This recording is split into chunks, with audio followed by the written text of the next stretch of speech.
सबने आपको ठगा है, बिहार को, बिहार के बच्चों को ठगा है। अब समय आ गया है कि महात्मा गांधी के विचार से प्रेरित जनता मिलकर एक अपना विकल्प बनाए। आप बताइए, जनता को मिलकर अपना विकल्प बनाना चाहिए कि नहीं बनाना चाहिए? बनाना चाहिए ना भाई। नमस्कार मित्रों, मैं हूं कुमार भवेश चंद और आप देख रहे हैं सिंपली सियासत।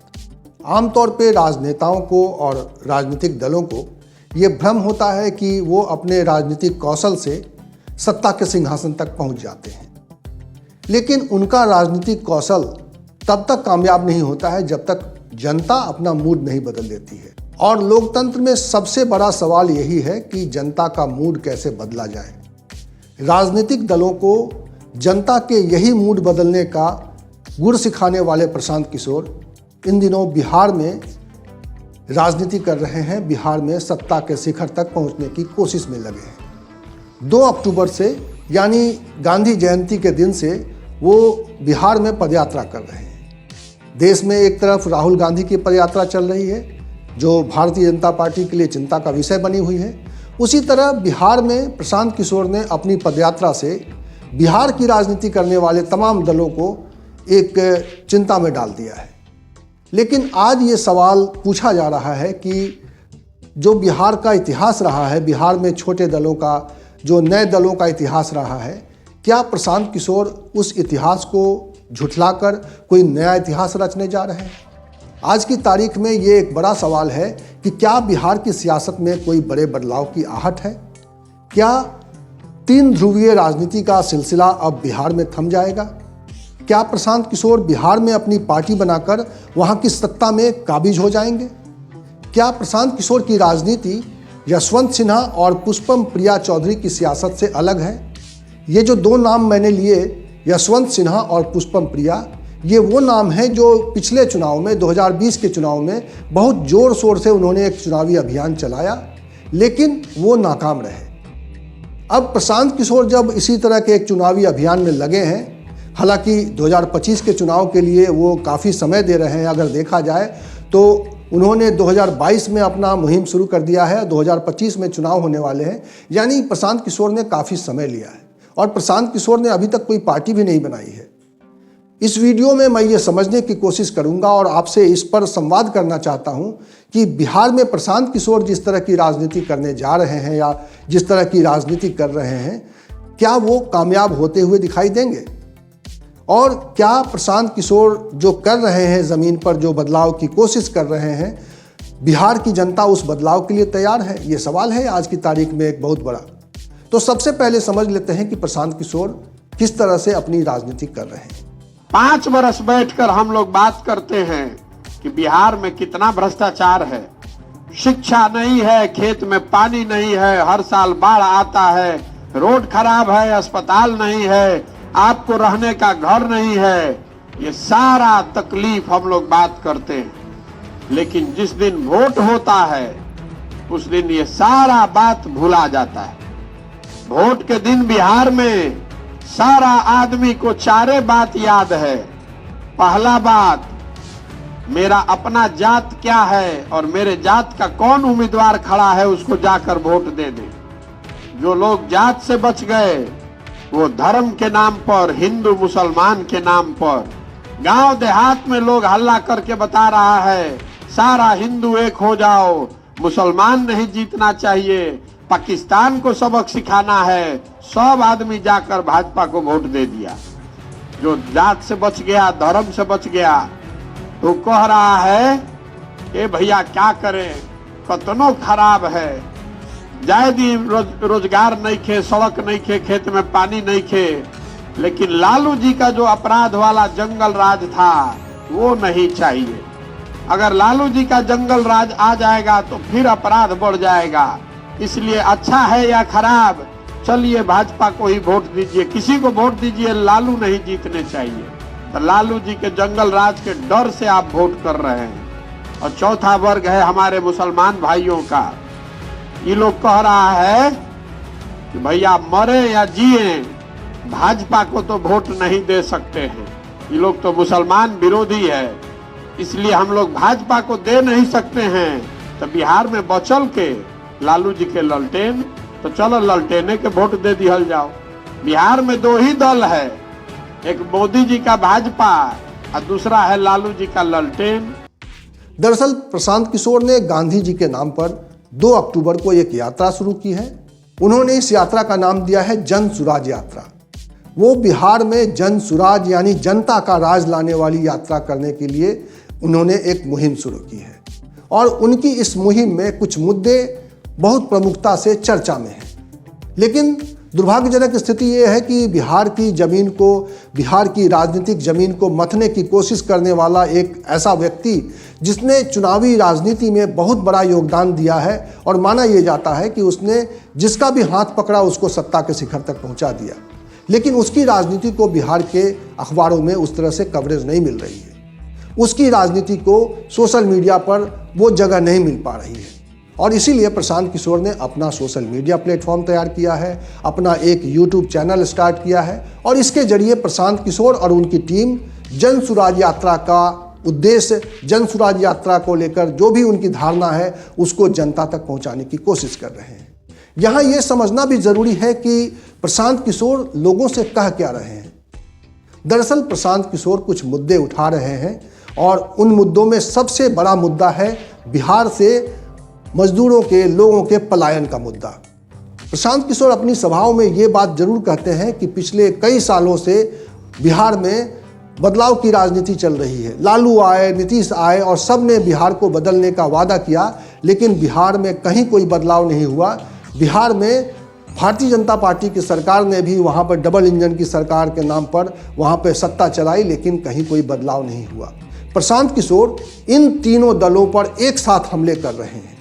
भारतीय जनता पार्टी के खिलाफ भी वो हमलावर हैं, नरेंद्र मोदी का नाम लेकर वो कहते हैं, मोदियाबिंद की बात करते हैं। मैं आपको इस वीडियो में आगे बताऊंगा कि वो किस तरह की बातें कर रहे हैं, क्या क्या प्रमुख मुद्दे हैं उनके। लेकिन इससे पहले मैं थोड़ा चर्चा करना चाहता हूं कि प्रशांत किशोर की इस यात्रा को लेकर कई भ्रम भी है और कई तरह के विश्लेषण भी सामने आ रहे हैं। कुछ लोग इस यात्रा को उतनी गंभीरता से नहीं देख रहे हैं और वो ये समझ रहे हैं कि जैसे चुनाव के पहले यशवंत सिन्हा ने जो पार्टी बनाई थी, जो एक राजनीतिक संगठन खड़ा किया था यूनाइटेड डेमोक्रेटिक अलायंस के नाम से, और उस अलायंस में पिछले बार जब 2020 के चुनाव हो रहे थे तो ये दुर्भाग्यजनक स्थिति थी कि उन्होंने चुनाव से बहुत कम समय पहले अपना ये अभियान शुरू किया। उनके साथ इस अभियान में जुड़े थे डॉक्टर रंजन यादव, जो कभी लालू यादव के साथ रह चुके थे, उनके बहुत ही करीबी सहयोगी माने जाते थे। नागमणि रहे हैं जो बिहार में मंत्री रहे हैं। उसके अलावा उन्होंने और भी कई उस तरह के चेहरों को साथ में लिया, लेकिन उनकी मुहिम जो है किसी नतीजे पर इसलिए नहीं पहुंच पाई क्योंकि उन्होंने बहुत कम समय दिया और इसके बाद वहाँ की जनता को ये समझ में नहीं आया। अब प्रशांत किशोर की यात्रा उनकी इस यात्रा से, उनके इस अभियान से थोड़ा अलग है। मैं अभी प्रशांत किशोर की यात्रा को लेकर आपसे चर्चा करूं उससे पहले एक बार फिर मैं पुष्पम प्रिया चौधरी का नाम लेना चाहूँगा, क्योंकि पुष्पम प्रिया चौधरी ने भी बिहार में 2020 के चुनावों से ठीक पहले उन्होंने भी एक बड़े लेवल पर एक चुनावी राजनीति की शुरुआत की। उन्होंने एक पार्टी बनाई, उन्होंने अखबार में विज्ञापन दिया और काफ़ी कुछ खर्च किया गया। बहुत बड़ा अभियान था ये। उन्होंने अंग्रेजी के बड़े अखबारों में फ्रंट पेज पर फुल पेज का विज्ञापन देकर बिहार को बदलने की बात की और उन्होंने जो पार्टी बनाई थी द प्लूरल्स पार्टी, और उस पार्टी के मुख्यमंत्री के कैंडिडेट के तौर पर पुष्पम प्रिया चौधरी खुद उन्होंने अपने आप को प्रोजेक्ट किया। एक बहुत बड़ा सोशल मीडिया प्लेटफॉर्म शुरू किया गया और उसके जरिए पुष्पम प्रिया चौधरी का प्रचार अभियान चला और ऐसा लगा जैसे यूथ उनके साथ जुड़ जाएंगे। सारे तमाम पढ़े लिखे लोग जो ये मानकर चल रहे थे कि बिहार में किसी तरह का बड़ा बदलाव नहीं हो पा रहा है क्योंकि सब ढर्रे की राजनीति कर रहे हैं, और पुष्पम प्रिया चौधरी या ऐसे लोग, ये लोग नई राजनीति के जरिए बिहार को बदलना चाहते हैं। बहुत सारे लोग उनके साथ जुड़े, चुनाव में उन्होंने हिस्सा भी लिया, उनके बहुत सारे कैंडिडेट चुनाव में मैदान में उतारे, लेकिन आखिरकार ये एक फ्लॉप शो साबित हुआ। अब सवाल यही उठ रहा है कि यशवंत सिन्हा और पुष्पम प्रिया चौधरी जैसे उदाहरण के बावजूद प्रशांत किशोर ये जो कोशिश करते हुए दिखाई दे रहे हैं, इनकी कोशिश कितनी कामयाब होगी। दरअसल प्रशांत किशोर की राजनीति को भी अगर समझने की कोशिश करें तो प्रशांत किशोर बिहार के कुछ ऐसे मुद्दों को टच कर रहे हैं। जो बिहार के मूल मुद्दे रहे हैं और बिहार की जनता को ये सवाल मथते हैं। दूसरी बात, प्रशांत किशोर के बात करने का तरीका, प्रशांत किशोर के कम्युनिकेट करने का तरीका, लोगों से संवाद करने का तरीका भी लोगों को पसंद आ रहा है। प्रशांत किशोर इस वक्त पश्चिम चंपारण से चूंकि उन्होंने यात्रा शुरू की है, तो अभी उनकी यात्रा फिलहाल ऐसे ही बेल्ट में है जहां पर भोजपुरी बोली जाती है, और प्रशांत किशोर भोजपुरी में ही उनसे बात कर रहे हैं। उनसे जो संवाद कर रहे हैं मूल रूप से उनकी भाषा में उनको समझाने की कोशिश कर रहे हैं, और जिन बिंदुओं पर वो लोगों से बात कर रहे हैं वो बहुत ही टची हैं, वो बहुत ही उनके अपने मुद्दे दिखाई दे रहे हैं। दूसरी बात, प्रशांत किशोर काफ़ी समय लेकर अपना अभियान उन्होंने शुरू किया है। 2025 के चुनाव के लिहाज से अगर देखा जाए तो प्रशांत किशोर की तैयारी बहुत ही परफेक्ट है, और प्रशांत किशोर के इस पूरे अभियान में सफल होने की संभावनाएं पिछले जो अभियान रहे हैं इस तरह के, उसके मुकाबले कुछ ज़्यादा दिखाई देते हैं। लेकिन अब ये समझना पड़ेगा कि बिहार की जनता क्या इस तरह के बदलाव के मूड में है? क्या बिहार की जनता जो तीन ध्रुवीय राजनीति में फंसी हुई है पिछले करीब 30 सालों में, क्या उसको वो छोड़कर किसी नई राजनीति की ओर बढ़ना चाहेगी? और क्या प्रशांत किशोर इतना ज़बरदस्त कम्युनिकेट कर पा रहे हैं उनसे? ये सवाल एक ऐसा सवाल है जिस पर इस वक्त बिहार की जनता मंथन कर रही है। दरअसल प्रशांत किशोर जो मुद्दे उठा रहे हैं उसमें एक पलायन का बहुत बड़ा मुद्दा है, और बिहार में पलायन एक ऐसा सवाल है जो अगर आप देखें पूरे देश के सभी ऐसे प्रमुख विकसित राज्यों में, तो बिहार के लोग वहाँ पर काम करते हुए दिखाई देंगे। वो लेबर के तौर पर या एक मिडिल लेवल पर जो भी आदमी हो सकता है, उस तरह के भूमिका में बिहार के लोग हैं। और प्रशांत किशोर शायद यही समझाने की कोशिश कर रहे हैं कि बिहार चाहे जितनी भी तरक्की कर गया हो, बिहार में चाहे तरक्की के जितने भी दावे किए जा रहे हों, और सभी दल ये दावे कर रहे हैं कि उन्होंने बिहार को बदलने की कोशिश की, खासतौर पर नीतीश कुमार की राजनीति जिसमें वो ये दावा कर रहे हैं कि बिहार में उन्होंने एक सुशासन दिया है, बिहार में उन्होंने एक नया प्रशासन दिया है, तो उनके दावे को भी वो एक तरीके से झूठा और खोखला बता रहे हैं, और इस तरह से वो नीतीश कुमार पर भी लगातार हमलावर हैं। नीतीश कुमार ने बिहार में शराबबंदी लागू किया है, ऐसा शराबबंदी जिसमें शराब का दुकान बंद, होम डिलीवरी चालू। नीतीश कुमार के शराबबंदी होने से बिहार सरकार का, आपका हमारा गरीब बिहार राज्य का हर साल 20,000 करोड़ रुपया का नुकसान हो रहा है। और पैसा कहां जा रहा है? कि पैसा जा रहा है शराब का माफिया जो धंधा कर रहा है, पुलिस वाला जो लूट रहा है, वो पैसा उसके जेब में जा रहा है।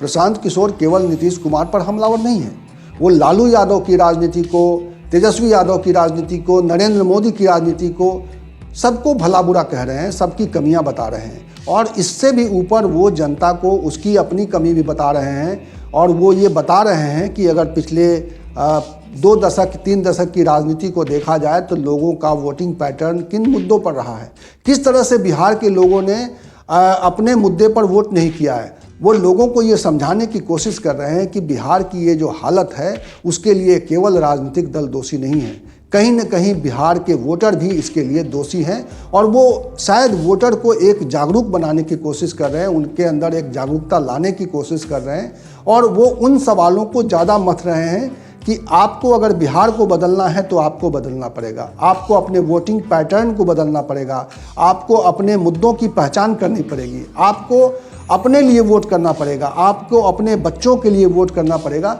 और ये बात प्रशांत किशोर बहुत ही तरीके से कर रहे हैं। कम्युनिकेशन तो वो कर रहे हैं, और इस कम्युनिकेशन के पीछे कई तरह की सियासत भी चल रही है। सवाल उठाए जा रहे हैं कि प्रशांत किशोर को इतने बड़े अभियान के लिए फंडिंग कौन कर रहा है, क्योंकि प्रशांत किशोर की सभाओं में वो दिखाई दे रहा है कि लोगों को पीली टोपियाँ बांटी जा रही हैं।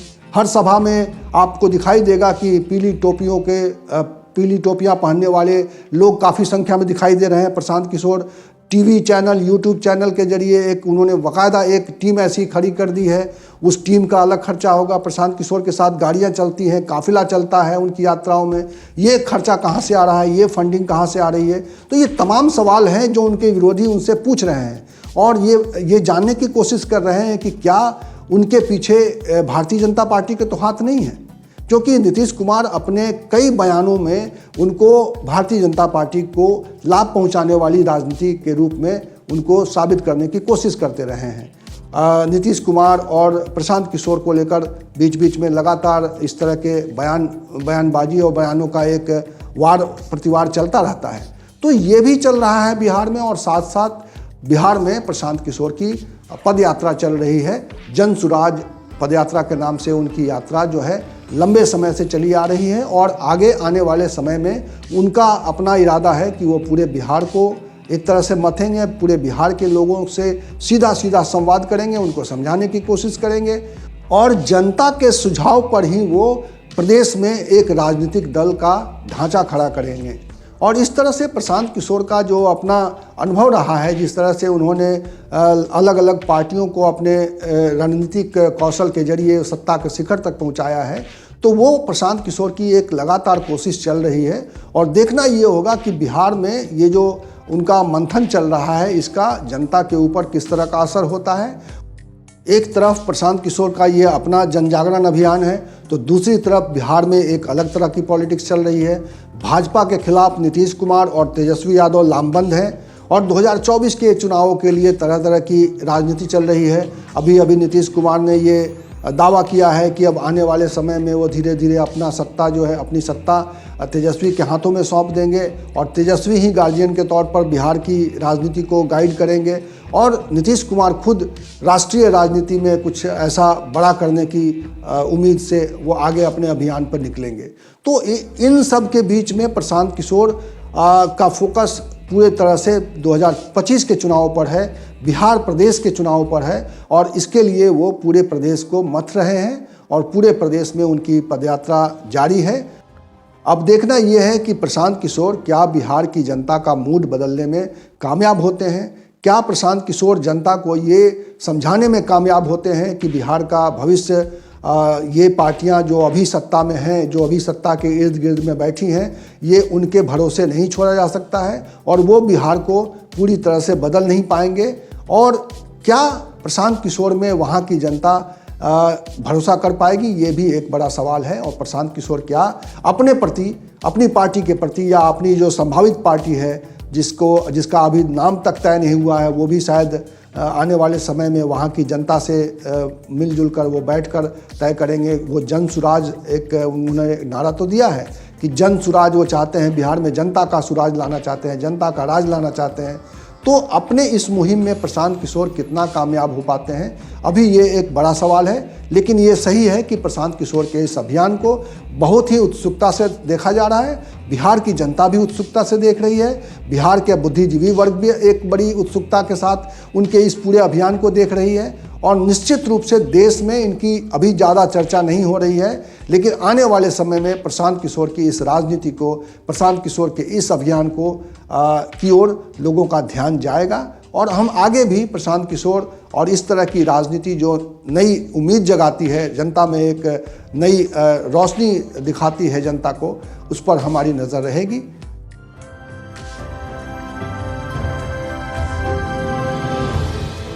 और इस वीडियो में फ़िलहाल इतना ही। इसी तरह की चर्चा के साथ, इसी तरह के विमर्श के साथ, इसी तरह के सवाल के साथ, इसी तरह के वीडियो के साथ मैं आपको मिलूंगा अगले वीडियो में। तब तक के लिए नमस्कार।